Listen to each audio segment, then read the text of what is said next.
Hello and welcome back to graduation place. तो आज हम अपना chapter number 12 income from other sources शुरू करने जा रहे हैं। इस चैप्टर के मैंने नोट्स नहीं बनाए हैं। जो टॉपिक नोट्स बनाने वाले होंगे मैं उसको आपको नोट्स से ही समझाऊंगी और बाकी मैं आपको इस बुक से समझाऊंगी, क्योंकि इसके आधे टॉपिक्स ऐसे ही हैं जो एक एक पॉइंट इसका इम्पॉर्टेंस है।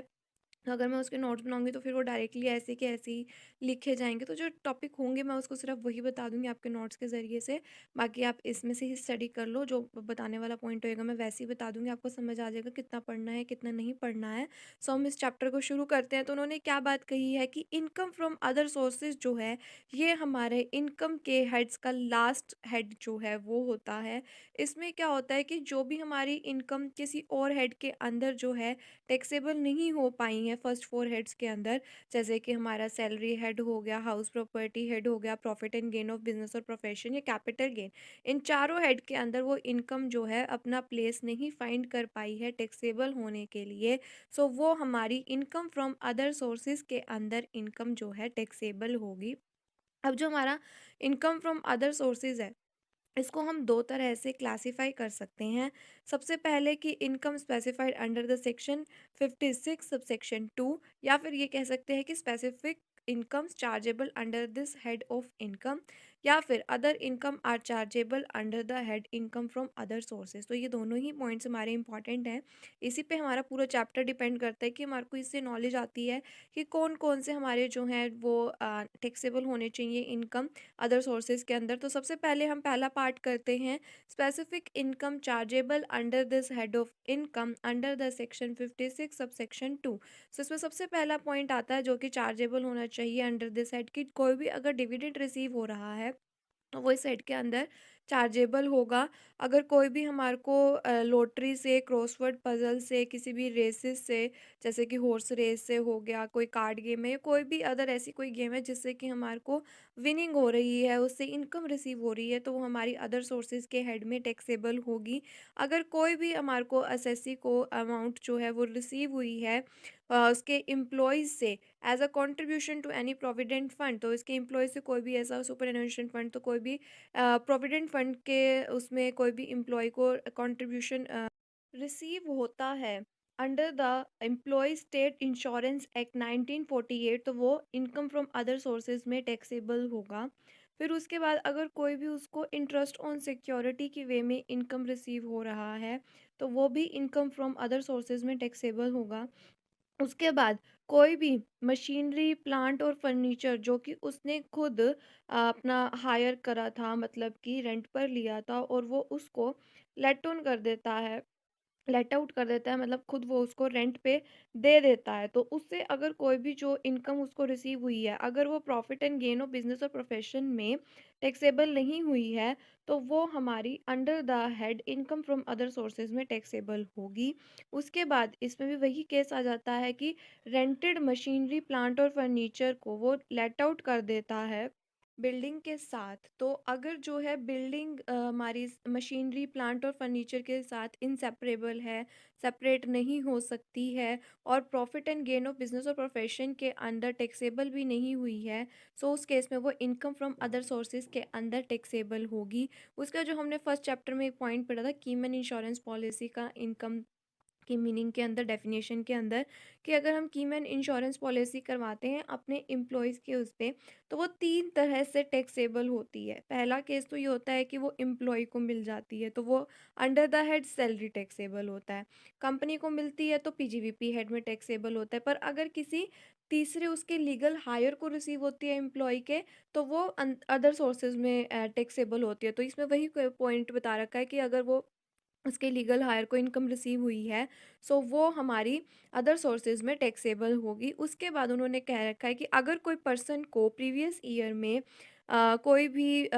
50,000 से ज़्यादा मनी या कोई भी गिफ्ट वगैरह रिसीव होता है, तो वो टैक्सेबल होता है। बट इसकी कुछ एक्सेप्शंस होती हैं कि अगर उसको वो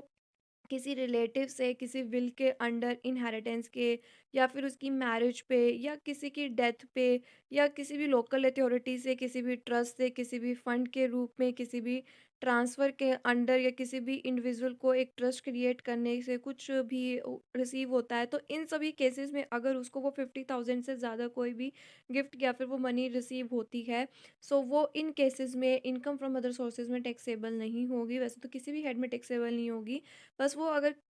इन सभी केसेस से अलग उसको 50,000 से ज़्यादा कुछ भी रिसीव हो रहा है, जिसकी अमाउंट 50,000 से ज़्यादा है, तो वो उसके लिए टैक्सेबल होगी इन केसेस में छोड़कर। अब इसमें क्या कहते हैं, प्रॉपर्टी में क्या-क्या चीज़ें आ जाती हैं इस केस में, कि अगर हम ये बात कहें कि कोई काइंड भी हो सकती है, तो वो प्रॉपर्टी भी हो सकती है। तो प्रॉपर्टी में कोई भी इमूवेबल प्रॉपर्टी जैसे कि लैंड या बिल्डिंग हो गई, शेयर या security, jewellery, archaeological collections, drawing, painting, sculptures, any work of art, Boolean, तो जो भी हमने कैपिटल गेन में पढ़ा था वही इसमें प्रॉपर्टीज़ में इंक्लूड हो गया। अब उन्होंने बात बताई कि जो रिलेटिव हैं, उनसे अगर कुछ रिसीव हो रहा है तो वो टैक्सेबल नहीं होगा। अब रिलेटिव की भी तो एक लिमिट होनी चाहिए कि किस लिमिट तक उनके रिलेटिव्स होने चाहिए, अगर उससे बियॉन्ड उनको कुछ मिलता है तो वो उस केस में टैक्सेबल होता है। तो पहले तो केस के अगर हम इंडिविजुअल के केस के बारे में बात करें, तो इंडिविजुअल की अगर वो मैन है तो उसका स्पाउस, मतलब कि हमने जैसे क्लबिंग ऑफ इनकम में रीड करा था कि या तो उसका स्पाउस मतलब कि जो उसके हस्बैंड है या फिर वाइफ है, ब्रदर और सिस्टर फॉर इंडिविजुअल, या फिर उसके स्पाउस के ब्रदर या सिस्टर, मतलब ब्रदर इन लॉ और सिस्टर इन लॉ उसके, और उसके बाद ब्रदर और sister of either of the parents of the individual, तो जो भी उनके पेरेंट्स हैं उनके ब्रदर या सिस्टर हो गए, या उनके कोई भी ग्रैंडफ़ादर हैं, ग्रेट ग्रैंडफ़ादर हैं, सो वो लीनिएंट एसेंडेंट और descendant of the individual, any lineal ascendant और descendant of the spouse of the individual, उसकी वाइफ के great grandfather, great grandfather of grandmother, grandfather, तो जो भी उनके मतलब उसके स्पाउस के इंडिविजुअल के हैं, सो वो भी उसके रिलेटिव में इंक्लूड हो जाते हैं। Spouse of the person refer to in second and sixth, तो उसके स्पाउस का कोई भी ब्रदर या सिस्टर है, या फिर उन्होंने कहा है कि एनी लीनियन एसिडेंट और descent of the spouse of the individual, मतलब कि सेकंड और सिक्स पॉइंट में उन्होंने क्या बात कहा है कि स्पाउस के जो ब्रदर या सिस्टर हैं, मतलब कि उसके स्पाउस के ये लगा लो कि ब्रदर या सिस्टर हैं, तो उनके आगे स्पाउस होंगे ना, तो जैसे कि ये लगा लो कि अगर स्पाउस का जो उसका ब्रदर है, तो वो जो ब्रदर है उसकी आगे वाइफ होगी, सिस्टर है तो उनके आगे हस्बैंड होंगे। ऐसे ही अगर कोई लीनियन एसेडेंट है, सो उनके आगे स्पाउस के जो लीनियन और एसेडेंट है, तो उनके आगे लीनियन वालों के भी स्पाउस होंगे, वाइफ या हस्बैंड। सो इनमें वो लोग भी आ जाते हैं उनके रिलेटिव में। एक्चुअल फैमिली है, सो सिर्फ उसमें जो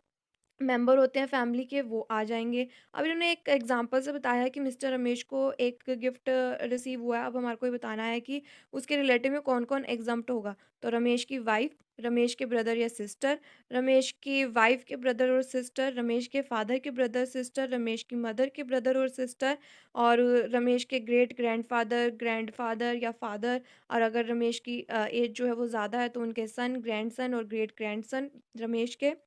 और उसके बाद उसकी वाइफ़ के great grandfather, grandfather and father, और अगर उनकी एज ज़्यादा है तो उनके सन, ग्रैंडसन, और क्या कहते हैं वो जो भी उनके होंगे। तो उसके बाद आ जाता है ब्रदर, वाइफ़ और सिस्टर, हस्बैंड ऑफ रमेश, तो वही पॉइंट इसमें आ गया कि रमेश के ब्रदर की वाइफ़ और रमेश के सिस्टर के हस्बैंड, उसके बाद रमेश की वाइफ़ के जो ब्रदर की वाइफ़ है, और उसके बाद रमेश की वाइफ़ के जो सिस्टर के हस्बैंड हैं वो आ जाएँगे। उसके बाद रमेश के फादर के जो ब्रदर्स की वाइफ़ हैं और के फादर की सिस्टर के हस्बैंड है वो आ गए। उसके बाद रमेश की मदर के ब्रदर की वाइफ़, या फिर उसके रमेश की मदर के सिस्टर के हस्बैंड जो हैं वो इसमें आ जाएँगे। Mother, grandmother and mother of Ramesh, son wife, grandson wife, great grandson wife of Ramesh, great grandmother, grandmother and mother of wife of Ramesh. तो इतना डीपली जाने की नीड नहीं है। बस उसके जो भी ब्रदर या सिस्टर हैं, स्पाउस के जो ब्रदर एंड सिस्टर है, उसके मदर के ब्रदर या सिस्टर, उनके वाइफ और हस्बैंड आ गए। सो उसके बाद हमारा नेक्स्ट पॉइंट आता है इंटरेस्ट रिसीव। अगर हमारे को कोई भी कंपनसेशन पे, एनहांस कंपनसेशन पे कोई भी इंटरेस्ट रिसीव हुआ है प्रीवियस ईयर में, तो वो हमारा इनकम फ्रॉम अदर सोर्सेज में टैक्सेबल होता है। उसके बाद आता है एंजल टैक्स, मतलब कि जब एक कंपनी जो है शेयर्स को इशू करती है रेजिडेंट पर्सन को, अपनी फेस वैल्यू ऑफ जो कि उस शेयर्स की फेस वैल्यू है उससे वैल्यू एक्सीड कर कर, तो जो भी हमारी इनकम होगी वो लेस फेयर मार्केट वैल्यू होगी शेयर्स की, और वो हमारे इनकम फ्रॉम अदर सोर्सेज में टैक्सेबल होगी। पर ये प्रोविज़न जो है वो उस इशू ऑफ शेयर्स की कंसिडरेशन पर अप्लाई नहीं होगा। मतलब कि कोई भी जो भी कैपिटल कंपनी है, उन्होंने किसी और वेंचर कैपिटल कंपनी से उसको लिया है, सो या कोई भी कैपिटल फंड से लिया है तो उस केस में नहीं होगा, या फिर कोई भी कंपनी जो है वो सेंट्रल गवर्नमेंट के नोटिफाइड में क्लासेस ऑफ पर्सनस में आती हैं तो उस केस में वो नहीं प्रोविज़न अलाउ अप्लाई नहीं होता है। उसका हमारा नेक्स्ट पॉइंट आता है कि अगर कोई भी अमाउंट जो है मनी की वो एज एन एडवांस उसको नेगोशिएशन के ट्रांसफ़र ऑफ कैपिटल एसेट में रिसीव हुआ था, पर वो नेगोशिएशन जो है फेल हो गया था और अमाउंट जो है वो फॉरफिट हो गई, तो अगर उसको ऐसी कोई अमाउंट रिसीव होती है तो वो अदर सोर्सेज हेड में टैक्सेबल होती है। उसका अगर कोई भी कंपनसेशन या अदर पेमेंट उसको किसी पर्सन के